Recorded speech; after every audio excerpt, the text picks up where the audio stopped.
જ્યારે બીજી તરફ દુમાળ ચોકડી ખાતે શહેર યુથ કોંગ્રેસ પ્રમુખ અશફાક મલિક, સાગર બ્રહ્મભટ્ટ સહિતના કાર્યકરોએ ભાજપાના રાષ્ટ્રીય અધ્યક્ષના પુતળાનું દહન કરી સૂત્રોચ્ચાર સાથે ચક્કાજામ કરતા પોલીસે અશફાક મલિક સહિત 10 જેટલા કાર્યકરોની અટકાયત કરી હતી।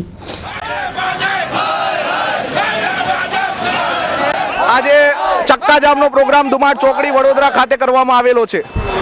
આજે જે પ્રોગ્રામ કરવામાં આવ્યો છે, ભાજપે જે પથ્થર મારીને પોતાની માનસિકતા બતાવી દીધી છે કે કેટલી ડરી ગયેલી માનસિકતા હતી કે એક તરફ ધારાસભ્યોને ખરીદે છે, બીજી તરફ ઇન્કમ ટેક્સની રેડો પડાવે છે, ત્રીજી તરફ એ જે છે તો આ રીતે પથ્થરમારો કરીને રાહુલ ગાંધીને અટકાવવા। રાહુલ ગાંધી એના પૂર્વજો